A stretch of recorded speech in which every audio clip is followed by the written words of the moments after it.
अलका जी, हर दिल अजीज मोहम्मद अजीज अब हमारे बीच में नहीं रहे। उनका अचानक ही इंतकाल हो गया है। वे हम सब को बेसहारा छोड़कर चले गए हैं। अब हमें उन जैसी मीठी आवाज़ में कौन शानदार गीत सुनाएगा। आप तो उनके बहुत करीब रही हैं। आपने तो उनके साथ बेशुमार गीत गाए हैं।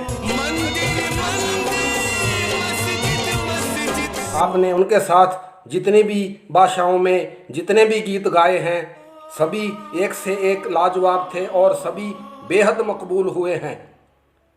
आपका तो उनके साथ फिल्मी गीतों का सफ़र बहुत ही लंबा और बहुत ही पुराना है।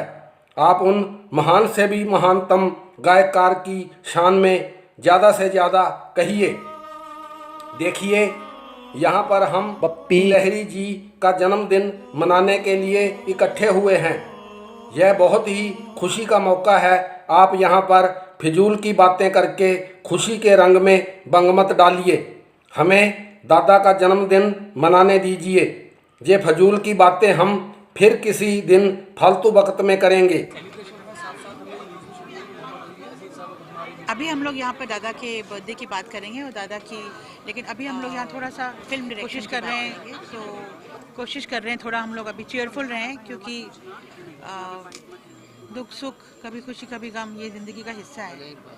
और दादा का आज खास दिन है, तो हम चाहते हैं हम दादा को खुश करें, टू सी हिम स्माइल।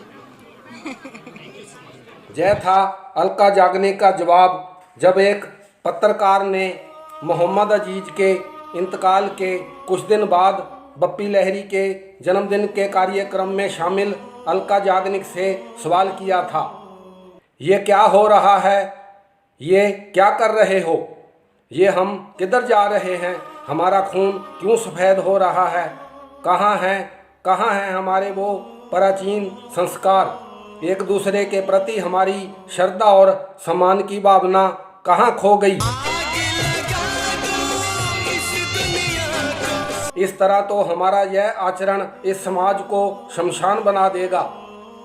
पैसे और प्रसिद्धि के गुरूर में आदमी को अपना फर्ज कभी नहीं भूलना चाहिए। अगर आज आप मशहूरी के किसी ऊंचे मुकाम पर हैं तो इसका मतलब यह नहीं कि दूसरों के गम में शरीक होना आपके लिए फिजूल लगने लगे। जिस प्रसिद्धि के गुरूर में आपके मुंह से ऐसी बातें निकल रही हैं, उस प्रसिद्धि के मुकाम पर आपको पहुंचाया किसने है।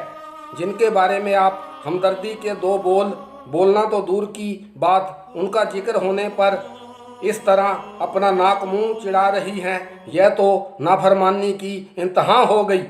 मेरा दावा है कि आज अगर आप किसी मुकाम पर हैं तो वह सिर्फ मोहम्मद अजीज की वजह से हैं। अगर आपको मोहम्मद अजीज के साथ गाने का मौका ना मिलता तो आपको आज यह मुकाम भी नहीं मिलता।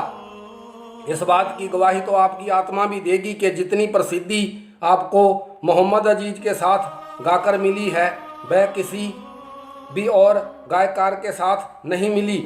यह बात अलग है कि आपकी आवाज़ भी अच्छी है, लेकिन आपकी आवाज़ को मोहम्मद अजीज की आवाज़ का साथ मिल जाने से ही आपकी आवाज़ में चार चांद लगे हैं। इससे तो साफ जाहिर हुआ कि मोहम्मद अजीज की दमदार आवाज़ के बिना आपकी आवाज़ की कोई अहमियत ही नहीं है। तो फिर जिस महान शख्स ने आपको इतना ऊपर उठाया, आप उन्हीं का जिक्र सुनने से कन्नी कतरा रही हैं। रही बात जन्मदिन की, जन्मदिन तो किसी का होता ही नहीं। यह सारी दुनिया गफलत में जी रही है।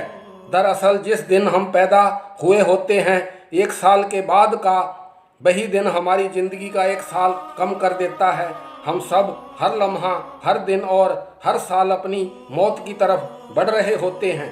तो फिर हमारे पैदा होने का वो दिन हर साल के बाद हमारे लिए खुशी का दिन कैसे हुआ। असल में तो मोमबत्ती बुझाना, तीखी छुरी से खाने वाली वस्तु को काटना और गुब्बारों को फोड़ना खुद ही मनहूसियत की निशानी है। इसमें खुशी मनाने या खुशी के मौके का सवाल ही पैदा कहाँ होता है।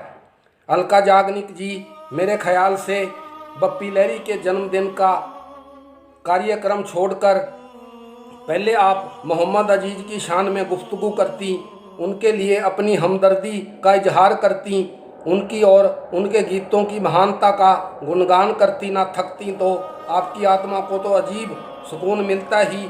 हम सब मोहम्मद अजीज के चाहने वालों की नज़रों में आपकी इज्जत भी बढ़ जाती, लेकिन आपने जन्मदिन मनाने जैसे फिजूल के काम में ही अपना वक्त जाया कर दिया।